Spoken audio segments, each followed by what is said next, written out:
Olá! Pela Nova Era TV, o programa Vitrine Plus está no ar. E o convidado de hoje é o médico veterinário Átila. Vamos falar de animais em extinção, exóticos, os cuidados, os tratamentos. Tudo bem? Seja muito bem-vindo. Muito obrigado pelo convite. Ok. Átila, para o pessoal saber assim um pouquinho da tua história, tempo de profissão, quem é o médico veterinário Átila? Então, eu sou veterinário, sou de Lages mesmo, já morei em várias cidades, sou lagiano, né? Uhum. E me formei aqui no Cavildesc em 2006. Olha. Sempre fiz estágio com animais silvestres, bugios, em congressos, zoológicos, criatórios, né? Então, desde antes da faculdade eu já tinha um interesse bem grande por fauna silvestre, né? Sim. E durante a faculdade tive um certo contato, né? Até logo depois de formado eu tive uma experiência meio breve em zoológicos também. Que bacana. Algumas experiências em vida livres também, principalmente com primatas, felinos, né? E logo depois disso fiz um mestrado aqui no CAV mesmo com medicina de aves, anestesiologia de aves, show. né? Que são animais que, aves domésticas, poucas são realmente anestesiadas, são feitos procedimentos cirúrgicos mais complexos, assim, né? Então, hoje em dia está cada vez mais comum, né? Fazer um procedimento cirúrgico, por exemplo, numa arara, fazer um procedimento cirúrgico mais complexo, uma cirurgia ortopédica, por exemplo, né? As em corujas também. Corujas, falconiformes, né? Tucanos, né? Então, isso é uma área relativamente nova da medicina veterinária, né? É mesmo, bem nova, bem recente. E depois de ter essa experiência com anestesia de aves, né? Até hoje eu trabalho, né? Como professor de clínica de animais silvestres, né, professor de semiologia na Unifacvest, né, e sou responsável pela clínica veterinária da Faculdade de Medicina Veterinária da Unifacvest, né. Certo. Então lá eu tenho uma boa rotina ainda com anestesiologia, seja de animais silvestres ou não, né, e também a gente atende animais... sejam animais silvestres de vida livre trazidos pela comunidade, como corujas atropeladas, algumas aves machucadas, animais atropelados, gatos do mato. E como tem, mato, não é? Bastante, assim, né?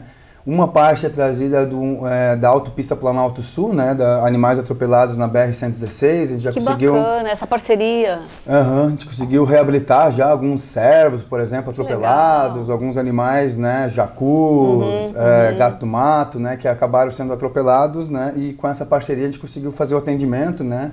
E dentro do possível sempre fazer a soltura, né? Nem sempre é possível fazer devolver o animal para a natureza, né? E também a gente atende animais não convencionais, a gente fala hoje em dia que nem todos são silvestres, né? Exato. Boa parte das aves que a gente atende, por exemplo, canarinhos, periquitos... Os exóticos. Esses animais, não dá para dizer que é selvagem, né? Um porquinho da Índia, um coelho, né? Esses animais não necessariamente são silvestres, e hoje em dia eu uso o termo fauna não convencional, né? Certo. Ou animais de companhia não convencional, né? Então tem essa parte das espécies mais selvagens mesmo, que devem voltar para a natureza. Sim. Tem uma parte de animais silvestres que são mantidos como animais de companhia mesmo, como pets, né? E tem uma parte desses animais, né, que são basicamente animais domésticos não convencionais, né? Então a gente faz esse atendimento que tem... A medicina é uma só, mas as peculiaridades que a gente deve respeitar, como a gente segura, como a gente aplica a medicação, alguns detalhes que devem ser respeitados para a gente poder atender esse tipo de animal diferente, digamos assim, né? Átila, e aqui na nossa região, tem uma demanda grande desses animais para você atender? Em grande parte, eu tive experiência com o professor Aurino Cave, né? Durante um bom tempo, fui bolsista de pesquisa, extensão, depois no mestrado, né, dele. E em grande parte sempre foi fauna nativa. Certo. Sempre foi animais de vida livre, né? Animais que não eram mantidos sob cuidados humanos, que precisavam desses cuidados, atropelados, eletrocutados, atacados por cães, né? Todo esse impacto que a fauna silvestre acaba sofrendo, né? Animais atendidos pela polícia ambiental, animais levados pela comunidade, né? Ou animais de apreensão, né? Que era a grande maior parte. Hoje em dia, está cada vez ficando mais comum a gente atender esses animais de proprietários, né? Um papagaio nascido em cativeiro, uma coruja nascida em cativeiro, que são animais tidos como animais de companhia, animais selvagens, mas que são mantidos como animais de companhia, né? serpentes, né, iguanas, né, tartarugas, né, então esses animais... Tem umas aranhas enormes, eu já Sim, vi. hoje em dia é possível a gente fazer fluidoterapia numa caranguejeira. Exato, eu então, já vi num vídeo. A gente chegou ao limite, na minha época, a gente estranhava... Estava assim, não é? Fazer uma cirurgia, fazer uma anestesia numa tartaruga, estranhava fazendo um passarinho, um canarinho. Então hoje isso aí é normal, né? Sim. Répteis e aves, a medicina de répteis e aves evoluiu muito, né? Expandiu bastante. Agora o que impressiona é a medicina de invertebrados, ainda um campo novo, né? Né? Uma caranguejeira fêmea pode durar 20 anos, né? Sério? Às vezes a pessoa está com aquele animal há 7 anos e você pode dar pelo menos um suporte de vida, dar uma restabelecida. Exato. Eu não digo resolver o problema, eu digo atrasar um pouco os problemas, né? É verdade. Então isso é possível, né? Porque aqui na Serra tem muito animal lindo, né, silvestre? Muito. Então, primatas, assim, né? O bugio, a gente atendeu, o macaco-prego, tucanos, papagaios, né? A gente tem 2 espécies de papagaios que vivem aqui na nossa região, que é o papagaio do peito roxo e o charão, né? Que vem no inverno, né? O único que faz ninho aqui na nossa região, né? Já que falou dessa espécie, é o papagaio do peito roxo, né? Nossa, que lindo. É considerado uma das espécies mais ameaçadas do Brasil. Cerca de 60% da população do papagaio do peito roxo, ele vive na nossa região. Então, para nós é comum o papagaio do peito roxo, mas a maioria dos lugares onde ele tinha não é mais comum, né? Não é. Não sei se você sabe, mas já teve uma arara aqui na nossa região. A maioria das pessoas não sabe que já existiu uma arara aqui. Existia 3 grandes araras, né? Que é do gênero Anadorhynchus. Tem a arara azul grande, a arara azul de Lear e a arara celeste. Essa arara celeste era uma arara que vivia aqui na nossa região, mas um pouquinho menor, mais clarinho, uma arara azul linda, que se alimentava de butiás. Os últimos indivíduos confirmadamente que viveram aqui, que acabaram morrendo em cativeiro zoológico de Londres no início do século passado. Então, um animal muito... Os primeiros imigrantes, eles voltavam com grande quantidade de psitacídeos, de papagaios, araras, que tinham grande valor na Europa, né? Então, o tráfico desses papagaios, araras, já é muito antigo, né? Já vem lá de trás, não é? Que a extinção ocorreu, a maioria das pessoas nem ouviu falar da arara celeste, né? Que é uma arara que vivia no sul aqui do Brasil, né? E se alimentava de butiá, né? Olha, e quando eu penso assim, época de queimadas, é uma atrocidade com esses animais, não é, Átila? Sim. Você já atendeu bichinhos vindo de queimadas ou não? Aqui na nossa região... não chega? Eu nunca atendi, assim, animais de queimadas, que bom, assim, né? Mas eu a patologia, o pessoal que recebe os animais mortos, né, já receberam muitas aves, né? Então, aves é um animal que é muito atendido já, mas aí quando vê já está queimado, principalmente ninhos, né? Então, esses animais, geralmente, eles vão para avaliação do patologista quando não tem mais o que fazer, né? Então, geralmente... quando pega animais mais vulneráveis, eles nem têm muita chance de fugir, né? É verdade. Então, algumas regiões que tem mais cana, por exemplo, o interior de São Paulo, né, era comum, né, pegar grandes carnívoros que conseguiam fugir da queimada, né? Animais menores, eu acredito que não conseguem fugir muito, ou tem tempo de fugir, né? É verdade. Eu acho que os animais que fazem ninho no chão, como perdiz e perdigão, que são os que sofrem bastante, talvez, com essas queimadas aqui, mais com essas queimadas na nossa região, né? É verdade. E as mídias sociais, enfim, de modo geral, comentam muito sobre o tráfico desses animais. E de muitos outros que a gente fica assim, nossa. E recentemente aquele menino foi picado, né? Pela serpente, enfim. Como é difícil lidar com isso, como esses animais sofrem na mão desses traficantes. Meu Deus. Então, tem uma estimativa, né, da RENCTAS, né, da Rede de Proteção contra, né, o tráfico de animais silvestres, que é o 3º maior tráfico do mundo, né? Só perde para o tráfico de armas e drogas, né? O 3º maior tráfico ilegal, né? O maior comércio ilegal do mundo é o comércio de animais silvestres, né? E essa rede muito rentável.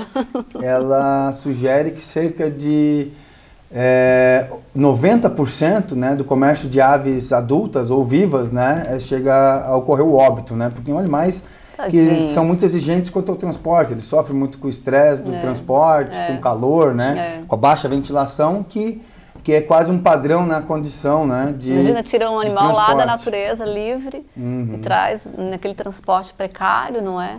Fica 2, 3 dias viajando ali, sem água, sem alimento, sem ar. Então acredita-se que a mortalidade seja bem grande, né, desses animais, né? E isso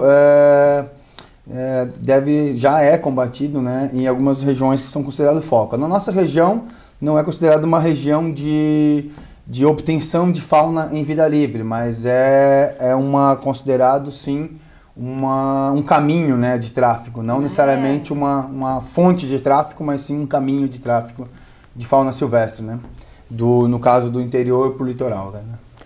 Quando a gente fala assim, eu vou pegar uma serpente para botar num cativeiro ou no viveiro, enfim, tem que ter toda aquela documentação específica do IBAMA, do meio ambiente, é isso? Então, vale para qualquer animal exótico, silvestre? A fauna silvestre brasileira, né, tem alguns animais que são permitidos o comércio, ou ser um criatório comercial, e esse criatório comercial ele só pode comercializar animais nascidos sob cuidados humanos. Né? Então, se uma serpente, uma jiboia nascida sob cuidados humanos, pode ser vendida. Uma tartaruga nascida sob cuidados humanos pode ser vendida. Um papagaio, uma arara, uma coruja, né? Um falcão, até eles queriam tirar, né, as corujas e falcões dessa lista, mas eles se mantiveram, né? Nascido em cativeiro, você pode comprar uma coruja, uma iguana, um papagaio, né, que é nascido em cativeiro, né, e ele é legalizado. Você vai ter uma nota fiscal desse animal, né, e você pode manter esse animal. Mas não é todo animal silvestre que pode ser mantido como animal de companhia. Por exemplo, os carnívoros silvestres, por exemplo, os furões, os felinos silvestres, eles não existe nascer em cativeiro, né, ou sob cuidados humanos e eu comprar um animal com nota fiscal. Não existe isso. Para mim manter um animal, um carnívoro, por exemplo, da fauna silvestre, sob cuidados humanos, eu preciso ser um criatório científico, um criatório conservacionista, um mantenedor de fauna silvestre. Olha. Nessa circunstância, é necessário ter um responsável técnico, um veterinário, um biólogo, né, que vai prestar contas, né, para os órgãos ambientais, né, vai seguir a legislação do IBAMA. Mas tudo dentro dos conformes. Prestar contas para os órgãos estaduais, no caso daí, né. Então, nesse contexto, para você comprar um animal silvestre, é uma parte restrita da fauna. Para mim, ser um mantenedor, que daí eu vou ter um responsável técnico, eu vou prestar conta, praticamente a maioria das espécies silvestres é possível você ser um criatório, mas não comercial daí, né? Você não pode vender, comercializar, no caso, esses animais, né? Se você for um criatório, né? Então, por exemplo, o nosso furão nativo, a gente tem 2 espécies de furões, né? Que é um carnívoro da família Mustelidae. Ele tem até uma linha branca nas costas, assim, é bem bonitinho, né? Mais baixadinho. Ele é um carnívoro silvestre ameaçado de extinção. Então eu não posso ter o furão nativo no Brasil como animal de companhia. A não ser que isso seja um criatório científico, né? Certo. Já o furão exótico, que é do gênero Mustela, né? Esse aí sim eu poderia comprar com nota fiscal e manter esse animal. Geralmente vai ser um animal castrado, um animal vacinado, né? Esse animal sim é um animal que pode ser mantido como um animal de companhia, né? Que bacana. Dentro desse trabalho que você realiza na clínica todos os dias, sem ser este trabalho, você tem outros, vamos dizer assim, trabalhos paralelos, práticas, de repente, dentro desse ambiente? Fala um pouquinho desse trabalho que você realiza, que você sai, a gente até comentou em off, né? Que você fica alguns dias fora. Falando um pouquinho desse trabalho, dessa experiência bacana que de repente você traz para esse dia a dia aqui na nossa cidade. Eu tive 2 experiências prévias aqui, né, de translocação de leão-baio, de puma, né? Que bacana. Uma em Curitibanos, que a gente, até foi o primeiro relato de FeLV, o vírus da leucemia felina, que a gente relatou na América Latina, né? Então, olha, é um vírus que vem de gatos domésticos e transmite para a fauna silvestre. Então, é a mesma história lá dos indígenas e dos europeus, né? Então, quando os europeus vieram, né, para as Américas, eles trouxeram algumas enfermidades virais que os índios não estavam acostumados. Exato. Quando a gente vê um paralelo, a gente vê que o gato doméstico ele é europeu. E os felinos silvestres, eles são os índios, né? Então, eles não estão acostumados com os vírus de gatos domésticos, né? Então, a gente até tem um propósito de estudar esse tipo de enfermidade e encontramos algumas enfermidades virais que não era comum encontrar na fauna silvestre brasileira, né? Então, A gente foi lá só para translocar um animal que estava dentro da cidade de Curitibanos, primeiramente, para tirar ele do ambiente urbano, né? Certo. É um animal que, apesar de estar dentro da cidade, ele estava comendo tatu, pelas fezes a gente viu que tinha escamas e ossos de tatu, então ele talvez possa ter sido afugentado por cães, alguma coisa assim, né? É verdade. E esse animal, ele serviu de material, a gente coletou sangue dele e obtemos informações relevantes para saber como que está a população selvagem em vida livre, né? Que a gente tem pouquíssimas informações. É verdade. Como que está a população selvagem. Tem que ser sempre a partir dessas práticas, não é? E aqui em Lages também aconteceu, em 2017 também apareceu um puma aqui na cidade, a gente também translocou, né? E eu também tive uma experiência prévia com grandes felinos em cativeiro, com urso, né? Já anestesiei tigre, leão africano, tudo, né? E a partir dessa experiência, o pessoal do Instituto Felinos do Aguaí, que trabalha com felinos silvestres há mais de 10 anos, trabalha bastante com educação ambiental. Que bacana. Passa mais ou menos aí 5.000 crianças por ano para fazer educação ambiental. Que bacana. Junto com a equipe do Felinos do Aguaí, né? Que é coordenado pela bióloga Michele, né? Michele Ribeiro e o Júnior, né? Então os dois são os coordenadores dessa equipe da Felinos do Aguaí. E já faz um trabalho muito legal, muito amplo de educação ambiental. E hoje em dia estamos trabalhando com os felinos silvestres a campo, né?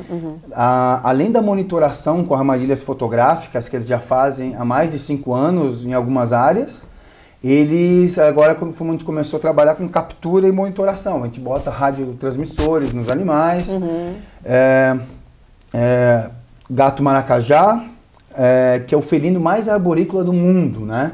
O gato maracajá, pouca pessoa conhece. A gente tem 5 espécies de felino aqui na nossa região. Olha. No Brasil, tem 8 espécies de felinos. Essas 5 espécies de felino que existem na nossa região é o gato maracajá, o gato do mato pequeno. Você diz aqui na Serra? Aqui na Serra, tem 5 espécies de felinos. Então somos contemplados. Silvestres. 5 espécies de felinos silvestres aqui existem. É o puma, né? O leão-baio, né? Sussuarana, é a mesma espécie, né? O puma com cola. A jaguatirica, né? Que ela chega até uns 15 quilos, lindona, né? Gigante, né? O gato maracajá, que é a espécie mais arborícola, no qual a gente tem 7 indivíduos monitorados por radiotransmissores. Que show! A gente está monitorando esse gato maracajá, depois vou falar um pouco dele. O gato maracajá, o gato mourisco. Poucas pessoas já ouviram falar do gato mourisco. Eu ouvi falar, mas não conheço. Ele é um gato, é o felino mais diurno que a gente tem na nossa região. Ele é meio marronzinho, ele tem umas barbichinhas, bonito, né? Ele é o único que não é... Ele e o puma não são pintados, né? A jaguatirica, o gato do mato pequeno e o gato maracajá são pintadinhos, assim, lembrando onça pintada. Sim, até, né? Sim. Então, o gato do mato pequeno, o gato maracajá, o gato mourisco, a jaguatirica e o puma são os felinos que existem na nossa região. Na nossa região tinha onça pintada, não tem mais, né? Foi extinta, né? O último indivíduo até oficialmente morto em Santa Catarina foi morto em Urubici e está taxidermizado lá na UFSC, lá no Laboratório de Zoologia da UFSC, né? A gente acredita que talvez elas estejam recolonizando o norte de Santa Catarina, a onça pintada de novo. E o gato palheiro, né? E o gato do Mato Grande. Então essas 3 espécies não tem aqui na nossa região dos felinos silvestres brasileiros. Voltando a falar do gato maracajá, que é a espécie foco que o Instituto Felinos da Aguaí trabalha, essa espécie é a única espécie que vira as patinhas de trás 180 graus e desce a árvore caminhando. A maioria dos felinos tem dificuldade para descer a árvore caminhando. Eles descem ou de ré ou pulo, que legal. Né? Eles dizem que é pata de esquilo. Ele vira as patinhas e desce caminhando qualquer árvore. O suporte que dá para ele. Então, o único felino que vocês têm conhecimento, né, é o gato maracajá. Como ele é extremamente arborícola, eles ficam isolados em regiões, em ilhas de mata, né? Então, eles ficam mais vulneráveis quando eles andam no chão. Por isso que o gato maracajá provavelmente seja uma das espécies mais ameaçadas hoje em dia de felinos silvestres aqui, principalmente do sul do Brasil, né? E a gente obteve bastante informação já desses gatos maracajá, seja de saúde, né, em vida livre, né, Sim. quanto aspectos de deslocamento e uso da área, né. Então a Michele está trabalhando, compilando bastante dados que a gente está conseguindo reunir agora, né. Que bacana. Eu faço parte dessa equipe de campo, né, da Felinos da Aguaí. Certo. Então, onde eu trabalho, né, de período integral, né, na clínica veterinária da Unifacvest, da Faculdade Veterinária da Unifacvest, eles me cedem para o Instituto Felinos do Aguaí para mim ficar 5, 10. Última saída a campo, eu fiquei 17 dias a campo. Olha! O foco era capturar um puma para botar um radiotransmissor novo. A gente já conseguiu colocar radiotransmissor em pumas, em leão-baios, só que era um radiotransmissor com um alcance pequeno, né? Certo. E com uma duração de bateria pequena também. Agora a gente conseguiu recursos para um radiocolar satelital, né? Que a gente consegue monitorar pelo celular. Só que agora que a gente tem o radiocolar por satélite, a gente... Não sabe onde é que ele está. A gente sabe onde eles estão, a gente sabe onde eles passam. E eles passaram raspando na última campanha de então eles estão monitorados ainda. A gente tem uma área com mais de 60 armadilhas fotográficas, câmeras traps, que a gente sabe, inclusive, a média de tempo que eles passam lá. Que bacana. Qual época do ano que eles mais passam. Claro. A gente consegue saber até o comportamento deles naquela área a partir das câmeras fotográficas. São cerca de 60 câmeras fotográficas que estão naquela área há cerca de 5 anos. Então a gente tem um padrão de comportamento deles naquela área já. A gente sabe onde eles passam.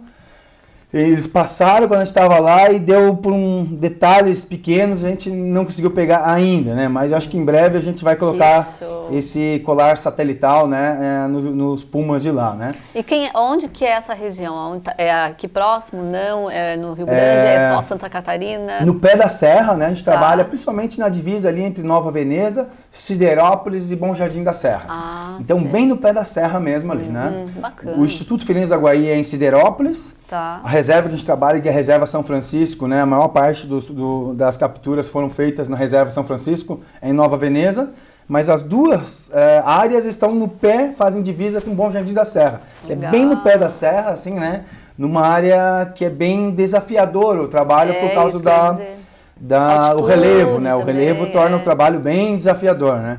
O pessoal que está acostumado a trabalhar no Pantanal, vê as nossas condições, eles se assustam um pouco. Nossa, tanta coisa boa pra gente falar, né, sobre esses animais. Sim, sim. Alguma coisa nesse trabalho que você vem desenvolvendo, Átila, que te marca muito ou que te marcou de todo esse trabalho, vamos dizer assim, de todo esse contexto, tanto na clínica quanto fora, né, esse trabalho bacana? Alguma coisa que te chamou muito a atenção? O que eu achava improvável num passado, né? Eu achava que não seria possível conciliar realmente, né? Esses trabalhos de campo, né? Com um trabalho diário, por exemplo, numa rotina hospitalar, né? Eu trabalho numa rotina hospitalar, né? Diariamente, né? Com vários animais, mais ou menos diferenciados, né? Bem diferentes, domésticos ou não. Exatamente, eu trabalhei menos com grandes animais, mas eu trabalho com cavalo e vaca, ovelha também, lhamas, né? Todos os animais. A gente trabalha com vários desses animais, né? Então, o fato de eu conseguir conciliar uma medicina veterinária... É um privilégio. É um grande privilégio. Assim, eu achava que não seria possível eu conseguir trabalhar com diversas espécies, conseguir trabalhar com anestesiologia e ainda fazer parte de projetos de conservação fazendo parte da equipe Felinos da Guaí, assim, né? Então, que bacana, não é? Eu sempre sonhei com trabalhar a campo e hoje em dia, para mim, isso aí Tá conseguindo conciliar. É um sonho, assim, realizado. E isso tudo se deve à grande capacidade da coordenadora do projeto, né? No caso dos trabalhos a campo, da bióloga Michele Ribeiro, porque... a gente brinca, assim, a gente fica a campo, às vezes, a gente fica 17 dias, a gente ficou na última campanha monitorando armadilhas de 2 em 2 horas. Nossa. 24 horas, né? Um árduo trabalho. 24 horas por dia, revezando quem ia monitorar as armadilhas de 2 em 2 horas, que a gente faz monitoração por rádio em todas as armadilhas, né? Então, mas a gente às vezes acha um pouco árduo, pega chuva, pega frio, tem que acordar de madrugada. Claro que é compensador, não é? Mas para cada hora de campo que nós temos, a Michele tem no mínimo 10 horas burocráticas de apresentar relatório, de ir atrás de recursos, de conseguir apoios e parcerias, né? Então, esse trabalho realmente tem um custo elevado, né? Esses trabalhos de campo. Certeza. E eu acredito que eu não teria capacidade, se eu não estivesse numa equipe, né, não teria tempo, capacidade, talvez até paciência para ir atrás de recursos, para seguir todas as burocracias necessárias, para conversar realmente, bater várias portas, receber vários não, né?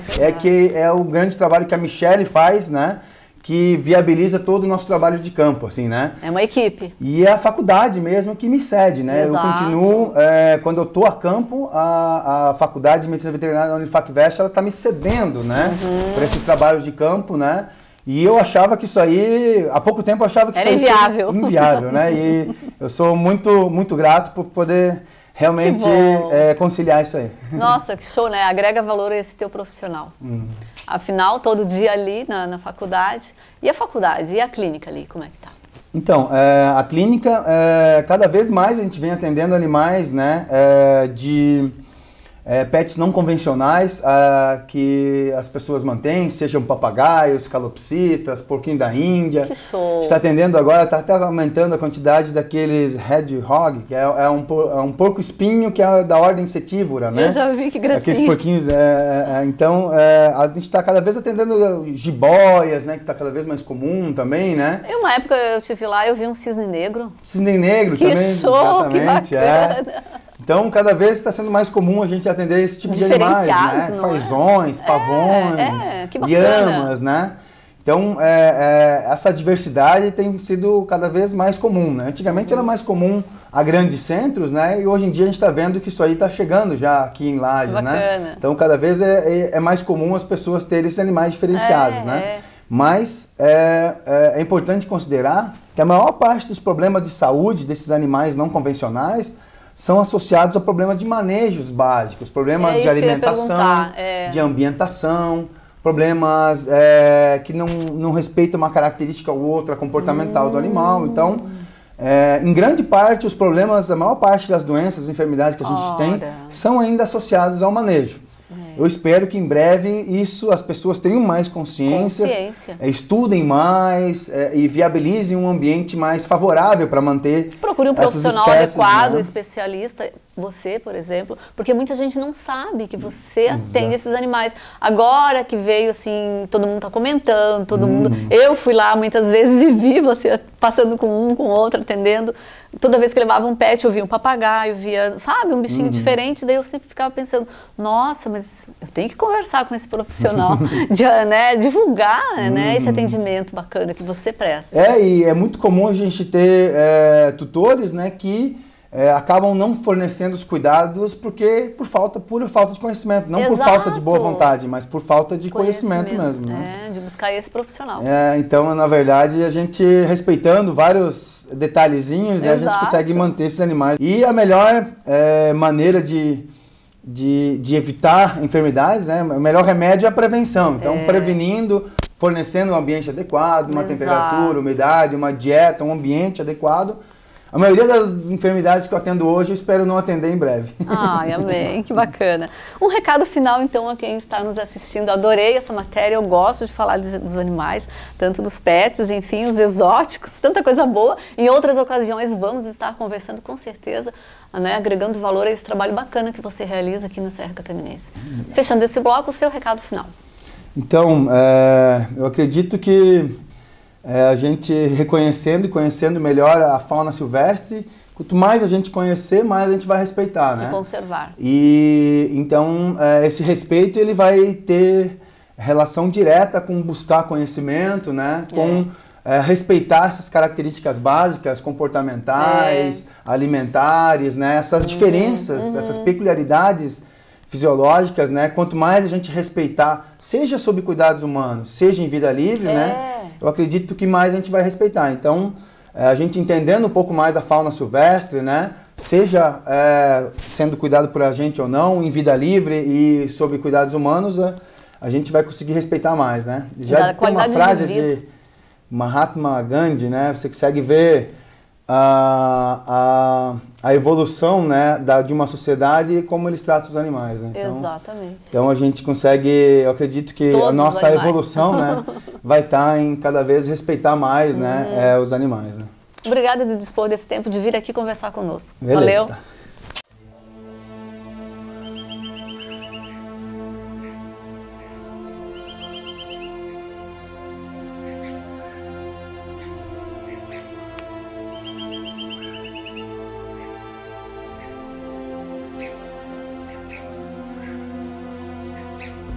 Idealizado pelo fotógrafo montanhista Júnior Santos e coordenado pela bióloga Michele Ribeiro Luiz, o Instituto Felinos do Aguaí é um projeto pioneiro de preservação ambiental realizado na Reserva Biológica Estadual do Aguaí, uma unidade de preservação de proteção integral localizada no estado de Santa Catarina, sul do Brasil. O projeto tem por objetivo implantar estratégias para a conservação das 8 espécies de felinos silvestres que ocorrem no Brasil. O trabalho engloba várias ações de preservação, como pesquisa científica, educação ambiental e envolvimento com as comunidades locais, que convergem para um único ponto: a melhor qualidade de vida das comunidades através da conservação da biodiversidade. Monitorar a biodiversidade é realizar um conjunto de atividades de longo prazo que permita avaliar as respostas de populações ou ecossistemas às práticas de conservação e aos impactos negativos causados pelas atividades humanas. As atividades do programa constituem um monitoramento contínuo com as armadilhas fotográficas que têm revelado uma impressionante diversidade de vida residente nesta porção de floresta atlântica. São expedições científicas que têm trazido dados extraordinários e inéditos da fauna silvestre e o monitoramento por radiotelemetria, uma ferramenta necessária para a conservação de espécies ameaçadas de extinção, como os felinos silvestres. A técnica possibilita localizar e acompanhar o indivíduo à distância, monitorar seus sinais vitais e fisiológicos, avaliar informações como área de vida, comportamento social, proximidade ou presença em propriedades rurais, informações estas que são cruciais ao manejo e à conservação das espécies. Se por um lado esta metodologia traz enormes dados científicos, por outro ela impõe grandes desafios, pois requer elevados investimentos, infraestrutura, equipe multidisciplinar, muita técnica e coragem para trabalhar neste ambiente montanhoso e inóspito. Para que todo esse trabalho de pesquisa realmente faça sentido e possa cumprir sua missão, o Instituto dedica-se também à educação ambiental, que tem sido um veículo para levar às pessoas o conhecimento sobre as características, comportamentos e a importância dos felinos silvestres da natureza. Para poder alcançar tudo isso, o Instituto Felinos do Aguaí conta com o apoio e a parceria de várias instituições que impulsionam este trabalho de preservação, representados pelo Instituto do Meio Ambiente de Santa Catarina, o IMA, Empresa Rio Deserto, Reserva São Francisco, Unifacvest, Unibave, Polícia Militar Ambiental e tantos outros atores das comunidades que vivem no entorno desta área protegida.